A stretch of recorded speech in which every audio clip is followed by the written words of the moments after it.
ओम शांति। कलयुग का अंत होने वाला है। कलयुग का अंतिम समय बहुत नज़दीक है। आज देख रहे हैं दुनिया में पापाचार, अत्याचार एकदम चरम सीमा पर पहुँच चुका है और जब अति हो जाती है तो उसका अंत ज़रूर होता है।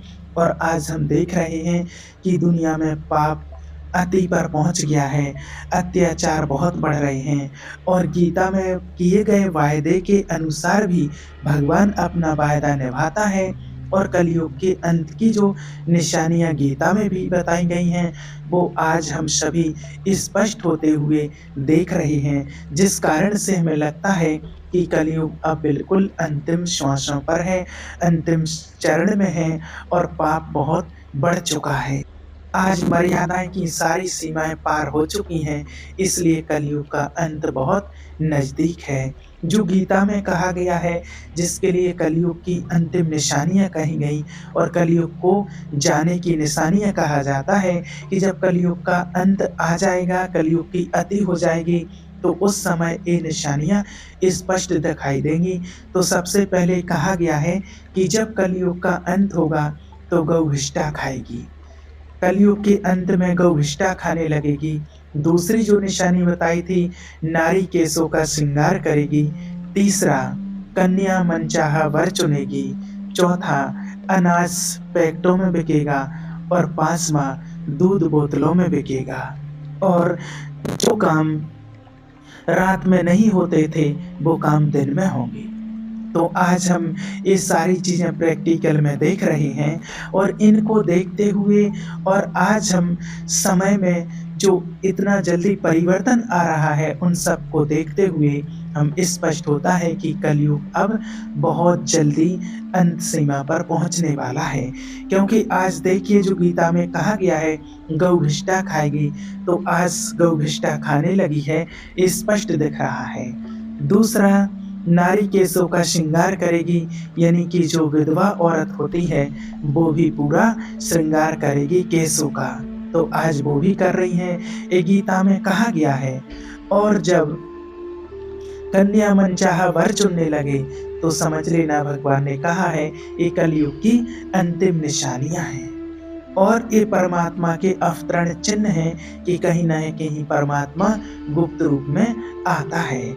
तो तीसरा जो कहा गया है कि कन्या मनचाहा वर चुनेगी, पहले के समय में कहा जाता है, आप सभी ने देखा होगा कि कन्या कहीं भी वर चुनने नहीं जाती थी। पहले तो गाँव से लोग या घर से लोग कोई जाते थे या पंडित नाऊ जाते थे और वो वर पसंद करके आते थे, जैसा भी होता था तो कन्या की वहाँ विवाह किया जाता था। और उसके बाद परिवार वाले जाने लगे और आज हम देख रहे हैं कि मनचाहा वर कन्याएँ चुन रही हैं और शादी करने के बावजूद भी फिर भी कहीं-कहीं तो ऐसी घटनाएँ हो जाती हैं कि उसको छोड़कर आ जाती हैं। तो ये 3 निशानी, चौथी निशानी जो बताई, अन्य जिसको देवता कहा जाता है।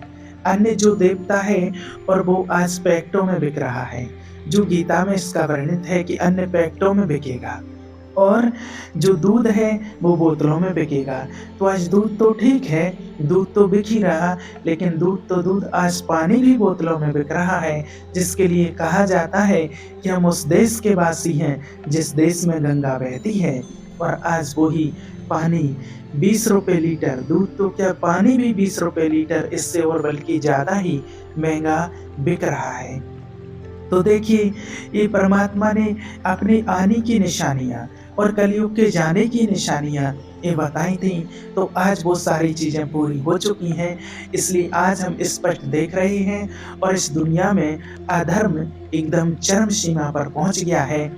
इसलिए कलयुग का अंत तो निश्चित है और अभी जिस समय से हम गुज़र रहे हैं, वो समय है संगम का। संगम कहा जाता है जब कलयुग का अंत होने वाला और सतयुग के आदि का जो समय होता है, उसको संगम कहा जाता है, जिस पर स्वयं परमात्मा आकर के और सत्य ज्ञान की वर्षा करते हैं।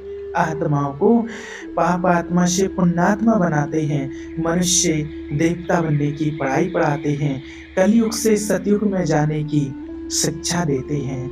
वो समय अभी चल रहा है, तो इस वैल्यूएबल समय को पहचान कर और हम देव पद पाने की प्राप्ति के लिए परमात्मा जो ज्ञान, गीता का ज्ञान, सत्य ज्ञान दे रहे हैं, उसको अपने जीवन में अपनाकर और अपने जीवन को हमें देवतुल्य बनाने की, देवतुल्य प्राप्ति करने के लिए तैयार करना है, ना कि हम किसी भ्रम में पड़े रहें कि अभी तो कलयुग के लाखों वर्ष पड़े हैं।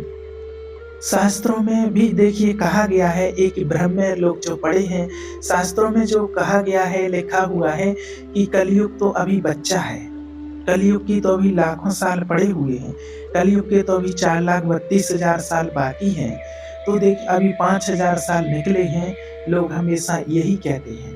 तो आज देखिए जब कलयुग अभी बच्चा है, सबसे पहली बात आपकी बात 1 मिनट के लिए अगर लोग जो कहते हैं मान भी लेते हैं कि कलयुग अभी बच्चा है, अगर उनकी बात मान भी लो और कलयुग अभी बच्चा है और जब वो बच्चा है तब इतना अत्याचार हो रहा है, जब कलयुग बच्चा है और तब इतना अत्याचार हो रहा है और जब वो बड़ा होगा तो क्या होगा? दूसरी चीज़, जब दुनिया में लोग कहते हैं कि अभी लाखों साल पड़े हुए हैं, तो आज देखिए, आज आप जो समय अभी निकल चुका है, अगर 5,000 साल का जो समय कलयुग का निकला है और उसमें इतना अत्याचार हो रहा है, इतना पाप बढ़ गया है और इतना पाप और आज अधर्म जो चरम सीमा पर पहुंचा है, उसको देख करके आपको लगता है, आप समझ सकते हैं, आप खुद बताइए कि इतना समय जल्दी इतना जो बदल रहा है, इतना अत्याचार जो पाप सीमा पर जो जा रहा है, पाप चरम सीमा पर पहुंच गया है, तो इतना अधर्म अत्याचार बढ़ते हुए और इतना अत्याचार में क्या ये दुनिया 4,32,000 साल तक टिक पाएगी? ये जो आज अधर्म बढ़ रहा है, ये जो चारों तरफ से विनाश के नज़ारे दिखाई दे रहे हैं, ये जो एक दूसरे देशों में युद्ध छिड़ रहे हैं, इतना जो प्राकृतिक प्रकोप हो रहे हैं और ऐसे में क्या लगता है कि दुनिया 4,00,000 साल तक चल पाएगी? आप खुद सोच करके बता सकते हैं, आप खुद अपनी बुद्धि विवेक से इस चीज़ को समझ सकते हैं। अब जो शास्त्रों में लिखा है कि कलयुग अभी बच्चा है, तो वो भी गलत नहीं लिखा है। शास्त्रवादियों ने जब शास्त्र में लिखा था कि कलयुग अभी बच्चा है, तो देखिए जब शास्त्र बनाए गए थे, उस टाइम पर जब द्वापर युग के बाद जब कलयुग शुरू हुआ, उस टाइम पर जो शास्त्र बनाए गए थे, उस टाइम पर लिखा हुआ था कि कलयुग अभी बच्चा है। जब शुरू हुआ था तब लिखा था कलयुग अभी बच्चा है। उसके बाद आज तक भी वही शब्द लिखा है, किसी ने चेंज नहीं किया है। आज देखो वही रामायण, वही भागवत, वही पुराण, वही सत्यनारायण की कथा जो आज हम सुन रहे हैं, वही हमारे पिताजी, दादाजी, परदादाजी वही सुनते आए थे। आज तक किसी ने उसको चेंज नहीं किया है। तो सेम इसी प्रकार जब कलयुग के लिए लिखा गया था बच्चा है, जिस प्रकार से जब हमारा जन्म होता है, एक बच्चे का जन्म होता है, तो उस बच्चे की जन्म कुंडली में लिखा जाता है कि बच्चा अभी इतने दिन का है, 1 साल का बच्चा है।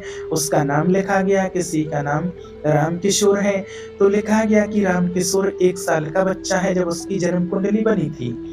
अब वो जन्म कुंडली आज भी गोदरेज में रखी हुई है और जब वो बच्चा उठा करके, वो राम किशोर उठा करके उसको देखते हैं, तो उसमें लिखा हुआ है कि राम किशोर 1 साल का बच्चा है। लेकिन आज वो 1 साल का बच्चा तो नहीं रहा, राम किशोर तो आज 50 साल का हो गया। 50 साल पहले उसकी जन्म कुंडली बनी थी, तब उसमें लिखा था कि राम किशोर 1 साल का बच्चा है। इस चीज को आप बहुत अच्छे से समझिएगा। उसके बाद आज वो 50 साल का हो चुका है, 1 साल का नहीं रहा। इसी प्रकार से जब कलयुग शुरू हुआ था द्वापर युग के बाद, तो शास्त्रों में लिखा गया था कि कलयुग अभी बच्चा है। तो आज तक वो ही लिखा है और हम और आप सभी उसी भ्रम में हैं और वो ही पढ़ते आते हैं कि कलयुग अभी बच्चा है, बल्कि वो बच्चा नहीं, अब कलयुग थोड़ा और बचा है। अब कलयुग का अंतिम समय चल रहा है। और भी कुछ निशानियां जो दिखाई हैं, शास्त्रों में भी कहा गया है कि ऐसा समय आएगा, कई लोग तो कहते कि बना इंसान इंसान को खाने लगेगा, तब वो समय आएगा जब कलयुग के अति का समय होगा। तो आज देखिए वो भी हो रहा है।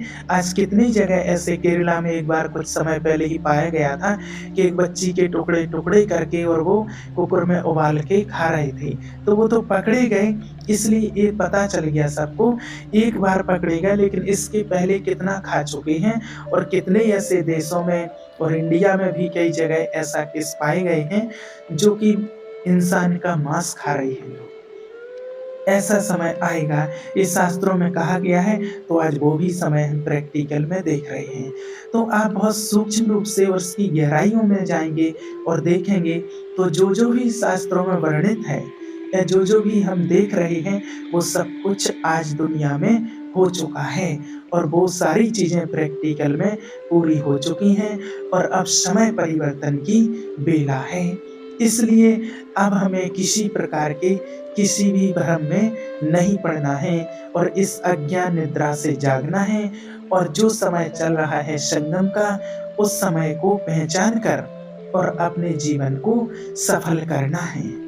और जो आज हम सुनते रहते 4,32,000 साल कलयुग के और 5,000 साल निकलने के कि वो 5,000 साल निकल चुके हैं और 4,32,000 साल उसकी एज है। तो आज आप ये कब से सुनते आ रहे हैं? आज तक आपको किसी ने कहा कि 5,001 साल निकल चुका है। आप भी अभी नोट कर लीजिए और अगर कोई कहे अगले साल कि 5,001 हो चुके हैं, सभी यही कहते हैं कि 5,000 5,000 और ये 5,000 कब से सुनते आ रहे हैं। इसी प्रकार से हम वो सुनते आ रहे हैं कि कलयुग अभी बच्चा है, बच्चा है, बच्चा है। इसलिए अब हमें इस भ्रम में नहीं पड़ना है और इससे हमें जागना है और अपने जीवन को सफल करना है और हमें पुण्य कर्मों की पूँजी जमा करनी है। जो परमात्मा गीता का ज्ञान दे रहे हैं, उस परमात्मा को पहचान करके और अपने पाप कर्मों को नष्ट करके और अपने जीवन में सुकर्म करके, पुण्य कर्मों की पूँजी जमा करके और हमें जो आने वाला युग है, जो आने वाली दुनिया है, जिसको नवयुग, जिसको स्वर्ग, जिसको जन्नत कहा जाता है और उसमें जाने की हमें तैयारी करनी है। परमात्मा अभी वरदान लौटा रहा है।